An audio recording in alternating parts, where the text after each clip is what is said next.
Something people must understand is that the same algorithm on which is powering your feeds, like your organic feed, also powers the ad platform. The way these feeds work is that based on what you like and your interests, you'll show more of what you like and your interest. Now, that same algorithm powers the ad platforms. If we aren't following a page and we see their video or content, it's because that's a good video or good piece of content. The same way, if you make ads and they are really, really good ads, people are going to see them in your niche. Hey everyone, welcome to another Coffee with Kittl. I am so excited for today's episode. We're talking about ads, when to start ads. Should you be afraid of them? Should you not? What's the potential for getting more sales? This is a great conversation, by the way, to put on maybe while you're working out or you're on a walk or maybe you're commuting or whatever it is. This is a great conversation to just have on while you're doing other things so you can learn and maybe take your print on demand or your shop to the next level. So Tyler's with me. Tyler works at Kittl. He's amazing, super knowledgeable when it comes to ads and all kind of ad management. So Tyler, tell us just a little bit about you, your experience, maybe your history, and then we're going to dive into the common ad options for you and then dive into deeper of each of those. Yeah, sure. So a summary myself. So 2015, I sort of got involved in the online advertising space. I started a drop shipping store and I also started a print on demand store. So I was in high school, basically selling things anywhere from $5 to $30 a day. I did this for 2 years and I sold that company just after high school. Wow. I then started an ad agency, basically taking the skills I learned from dropshipping and helping other companies with that. I did that all throughout college. I also did that during business school. I got interested in startups and venture capital and things like that. I was really keen to join a really cool startup and apply all the skills I learned over the years doing agency stuff and dropshipping stuff to a startup. And that got me to Kittl, which is where I am today. And I started recently, and yeah, I'm loving the team, loving the company, and we've got a lot of cool things to offer, that's for sure. Yeah, absolutely. And one of the things we were just talking about is that we get to do cool stuff like this, which is give all of the skills that we're learning, not just how to design something cool, which you can just check out the other videos on our channel, but we're also giving you extra skills, more skills to level up and make even more sales. So with that in mind, let's talk about ads. This is a subject that scares the mess out of me, right? Because I'm so afraid of losing money that I am not prepared to spend some to make a lot of money, right? So there's both ends of this, right? So let's start maybe with the most basic, which are what I kind of assume are the big three or the big three methods of ads.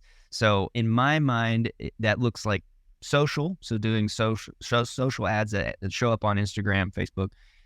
You have your main Google ads, which definitely look a little bit different. And then you have YouTube ads. I'm sure there are more. Maybe you can let us know. But those, I think, would be the big three. What are the differences between those three? Yeah, so those are the big three for sure. When it comes to like social media ads, so specifically Facebook ads and TikTok ads, those are the best place to start specifically for a print on demand business. Okay. The reason being that you can be a completely brand new company, brand new enterprise. You might not even have an established business yet, but if you have a cool product and you're willing to spend anywhere from $10 to $50 a day on those ad platforms, you can start generating sales literally from day one, day two, day three. When it comes to Google ads, now they're really, really good, but for a print on demand store, they'd be a bit hard to start with. The reason being, say for example, your print on demand niche is punk rock. Now, let's say your website or company is called Punk Rock 244, something like that. No one's Googling punk rock. In that order. And then at the same time, if you want to bid on the keywords such as punk rock t-shirts, good luck with that. And then YouTube ads, which are obviously part of Google ads. So with YouTube ads, I wouldn't start there either, typically because you don't really see companies, well, you don't really see clothing brands really running ads on YouTube unless they're quite established. New brands just want to do that. So I would definitely start with Meta. Okay, and so is Meta, that's kind of like the, I guess, umbrella for everything almost social. Like, is that where, someone can just push the ad to everything? I think TikTok has their own platform you can put the ads in, but as far as I'm aware, Meta takes control of Facebook and Instagram. And Yes. then TikTok has its own, and then Pinterest actually has its own as well. I've Yeah. also heard Pinterest is a great. I mean, that's under social, right? But I've heard that's a great place to push Yes. some ads. So, what does that look like? Like, how, in your experience, how easy is it to control Meta? How easy is it to get started? Yes. Things like that. Okay. It's a good question. So in terms of starting on Meta or TikTok, you can watch any YouTube video about Mm. the things you have to do to actually set things up. So set up tracking and things like that. That won't take you. That will take max 2 hours, maybe an hour. Now, in terms of actually starting and with Meta ads, or even Pinterest or TikTok ads, something people must understand is that the same algorithm on which is powering your feeds, like your organic feed, also powers the ad platform. Mm. So if someone looked at your feed on Instagram and my Instagram feed, they would look very different because the way these feeds work is that based on what you like and your interests, you'll show more of what you like and your interest. Now, that same algorithm powers the ad platforms. If we aren't following a page and we see their video or content, it's because that's a good video or good piece of content. The same way, if you make ads and they are really, really good ads, uh, people are going to see them in your niche. Getting started isn't the hard part. I'd say the hard part is creating assets that will stop people in their tracks.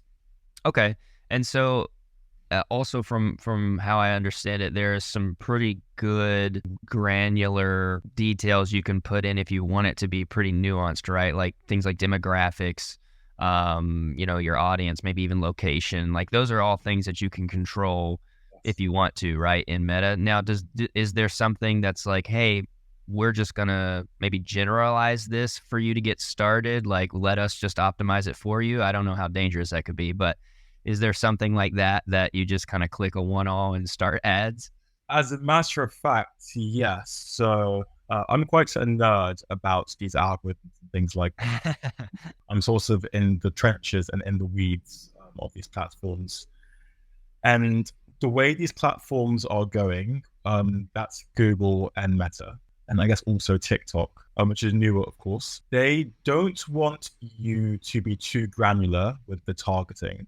Mm. So, and to say, for example, I have a punk rock um, on demand business, right? Back in the day, you go into these platforms and find a bunch of interesting stuff trying to target people in the punk rock audience.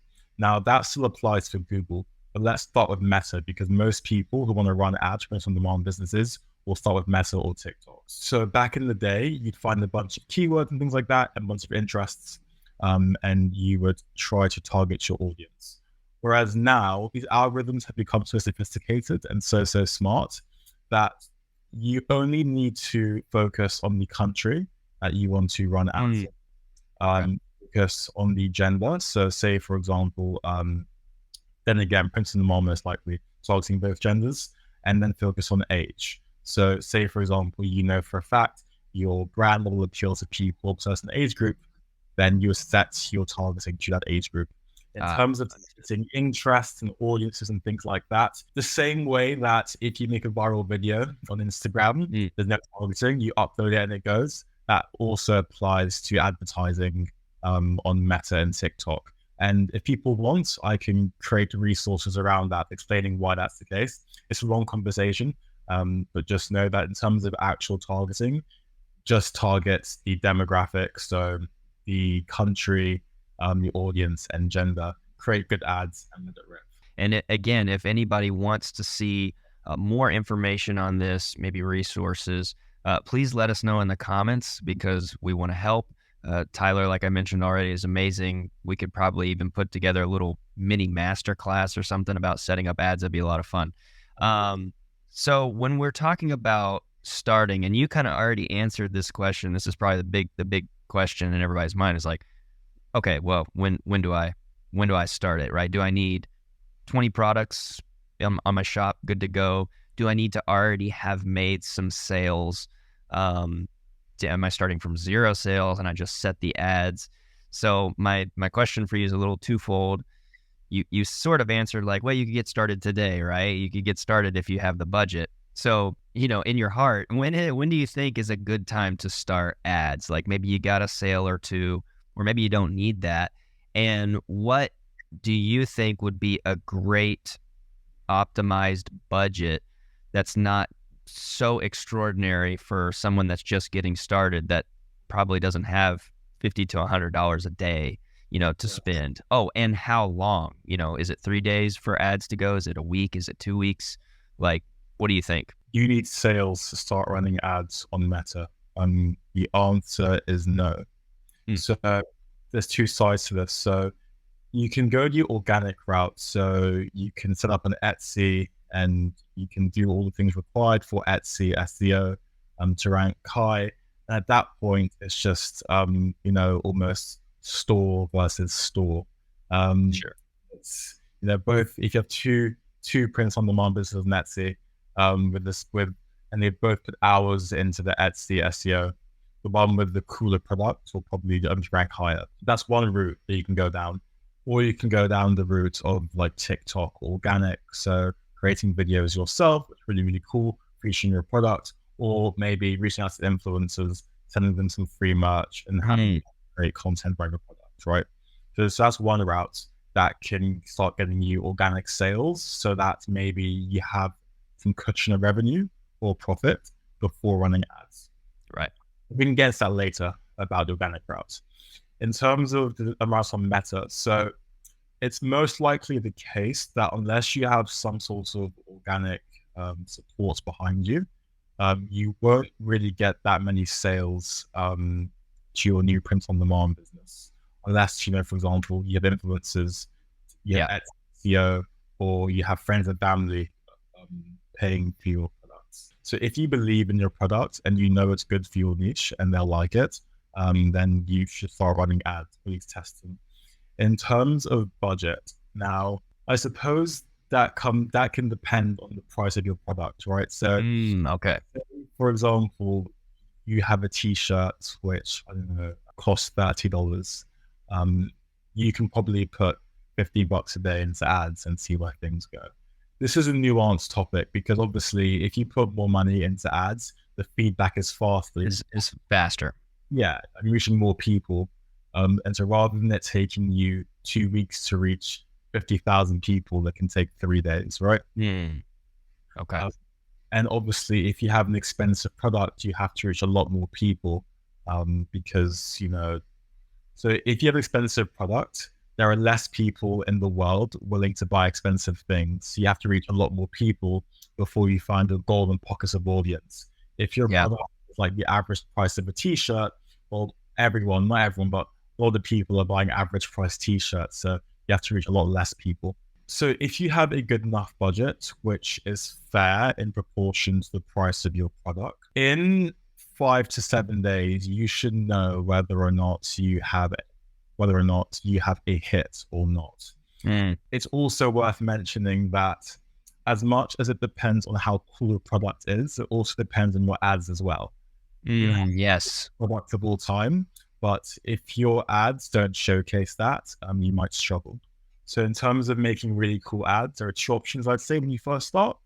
The first is static imagery. So maybe you can use Kittl in the background remover or generator to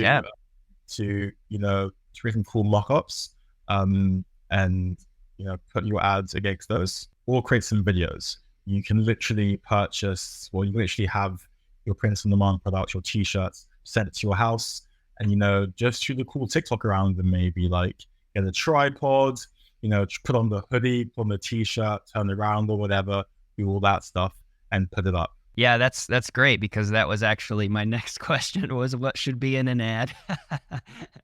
Because now that we've like, just a quick recap, we've talked about the differences between social, Google, and YouTube, YouTube being a subset of Google. And for print on demand, we really encourage social because that's going to give you the largest reach in the fastest amount of time with most likely the less amount of money.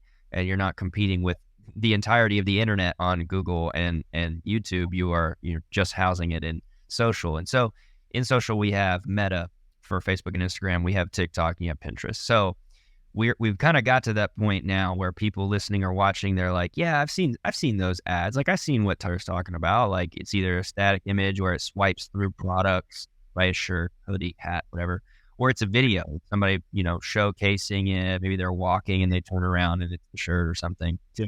So now there's more elements, I think, to that we can dive into just a little bit of what goes into an ad. Things like what kind of copy you use, what kind of voiceover maybe you do, and then the CTA. So I think maybe that's probably the most important one is what in the video, because I'm assuming everybody has, one of these they can easily do a little ditty with their product or whatever, and do a little video. So because videos I think convert the best.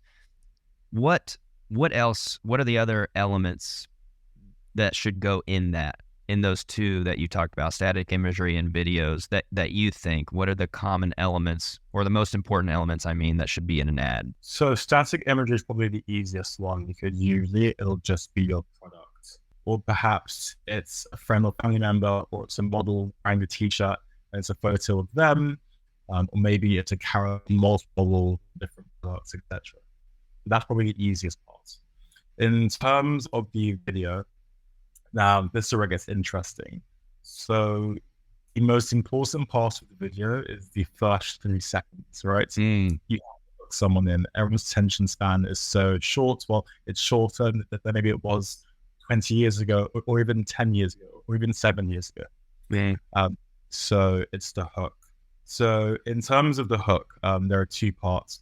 There's 3 parts, I guess, because there's the text hook, text on the screen, then there's the visual hook, what people actually see, and I guess there's also the audio hook. With that being said, not everyone will have their audio on while watching the video. So in terms of the hook, let's say an example hook is maybe it's your friend, for example, shooting some content for you, and your friend says, this is the coolest punk rock t-shirt I've ever seen. Or if you love punk rock t-shirts, you have to check out X brand. Or it's something like, these are my old punk rock t-shirts, which have had like last 25 years or 10 years, but this just came in the mail and it's super, super cool. Right? Nice. So in terms of the hooks, and I guess the copy, what I'd actually do is leverage ChatGPT. Particularly if you're just starting and you haven't ever run ads before and you don't have a copywriting background, for example, you might as well leverage AI, right? ChatGPT 3.5 is free, well, 3 is free, so just use that. I'd go inside and I type in some prompts like, hey, you are an experienced copywriter and you're writing some copy or some ad hooks for my brand, Punk Rock 224. I want to reach people in the US who are aged 18 to maybe 34 or 35 plus, who like t-shirts which are simple, just have which have cool designs, and and the price range maybe is 25 to 50 bucks. Could you write me a script for some TikTok videos and put priority onto the hook? So give me 10 examples of the visual hook that I could possibly use, 10 examples of the text hook, and also on the audio hook.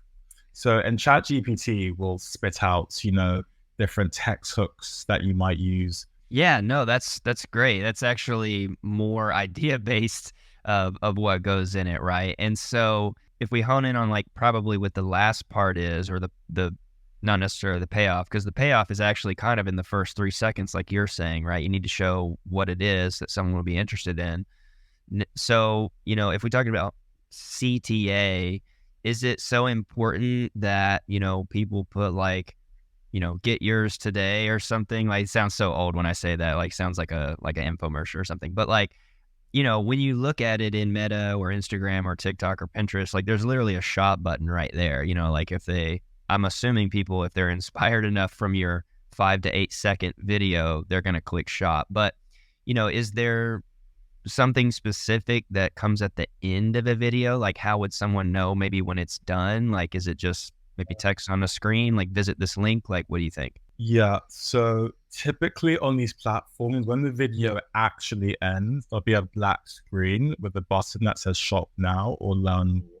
If you're trying to sell a t-shirt, for example, or sell something for print on demand business, likely just stick to shop now.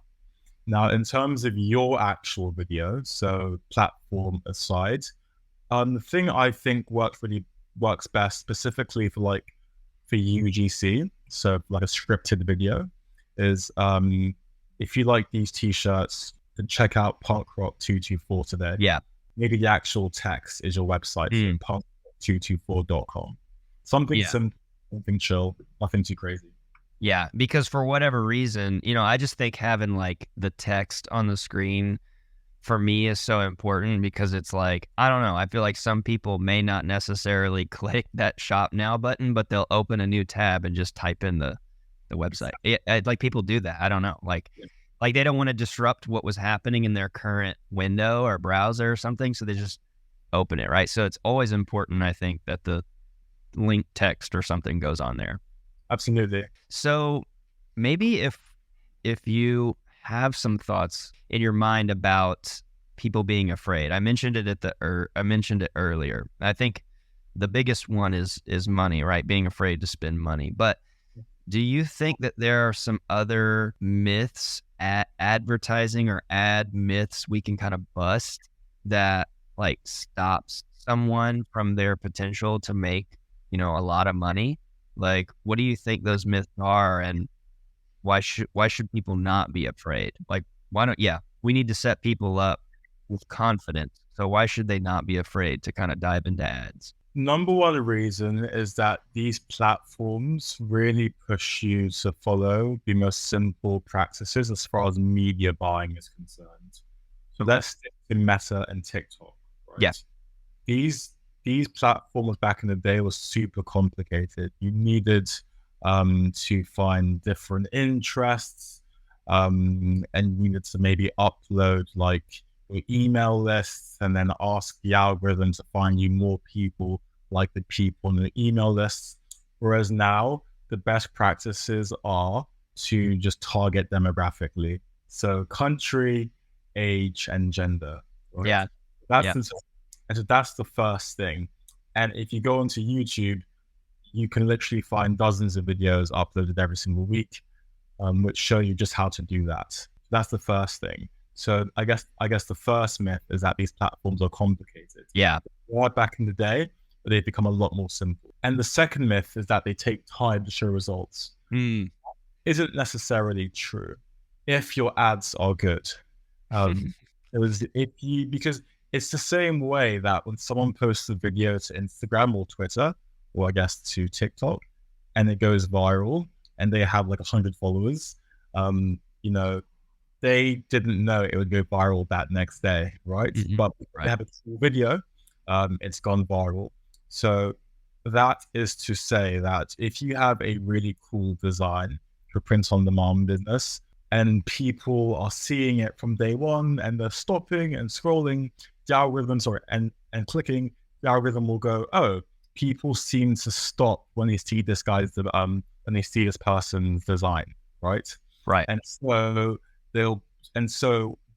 what they'll do is they'll show your design to more people for cheaper, because something you must bear in mind is that the way these platforms make their money is by keeping people on their platforms. Right. So Meta makes their money because people go back to their platforms every single day for more and more content, because the content is good. So that's to say, if you make really cool designs, you're just enhancing people's experience of Meta's platform. If you make designs which are not very good, you're, I guess, taking away from the platform's quality. So if you make cool designs, the meta will only lower the cost it takes for you to reach more people. So say, for example, you make not a rubbish design. If your design isn't the best, so say you were lazy about your design, right? You made a punk rock t-shirt, which you didn't put much effort into, Right. right? Then the cost for you to reach 1,000 people might be like, let's say it's like $50. So to reach 1,000 people, you must pay $50 in ads. Because your design isn't very good, people are seeing it and they're scrolling by. If you make a really, really cool design, people will be stopping on it and clicking it more. So the price how much you're paying to advertise might be $5 to reach 1,000 people. Now, if you do the math, the person that's paying $50 which 1,000 people, and the person that's paying $5 which 1,000 people are going to see different outgoing from their bank account into Meta. Yeah. So that's to say, if you make really cool designs, that's the most important thing. And in a few days, you should start seeing sales coming in, and then you can go from there. So with that in mind, basically the very last thing that you just said, I think the last thing I want to ask is kind of optimizing these ads and what I can do to get better results. So in your experience, what does that look like? How do I maybe look at the data? You know, I know everybody can think data is a little sticky word. It is sometimes, but yeah, what would be my next steps if my ad is maybe doing pretty well, like you said, it's on the lower end, but there's definitely room for improvement. What do I do to optimize this ad? This is a longer conversation. And with that said, I would love to actually show people what they need to do to actually optimize. Perhaps if there's demand for such content. Now, the simple answer is that in terms of optimizing ads, you have to do two things.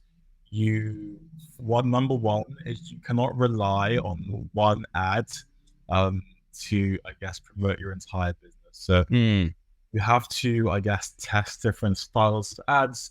So test static imagery, test imagery with models in them, test imagery, of just maybe your t-shirt, maybe on a mock-up or on like a cool background. Test videos which are 7 seconds, test videos which are 30 seconds. Test videos with no voiceover, test videos with a voiceover, test different hooks in the videos. So there are dozens of different types of ads which you can test, and you should keep doing that. And you're going to find ads that really take off and get better results than the rest. Now, those you want to give a lot more budget to, but slowly. So say, for example, something's doing well, maybe you can add 10% more budget to that campaign every few days. Once you start getting into that flow in which you're testing new ads and you're scaling what works, perhaps something that was working last month has stopped working, but that's okay. You can turn that off and give more budget to something else which is new that you just tested last week. So in terms of optimization, once you start running ads, you can't just set and forget it. It's every single week or every single, 2 weeks maybe, you have to give the platforms different types of ads, because for example, not everyone is going to respond to a TikTok style video. So say me, for example, I'm also responding to static imagery. If you show me a t-shirt on a plain background, I might buy it. If I see video of someone trying on different t-shirts, I'll think, this is too gimmicky. I'll just swipe down, right? So it's really important that you test different styles of ads, because different styles of ads are going to appeal to different people. And as you're scaling and you maybe adding more budget to your campaign, you're going to reach different kinds of people. So you better have different kinds of ads which appeal to those people. So in terms of optimization, that's the simple answer.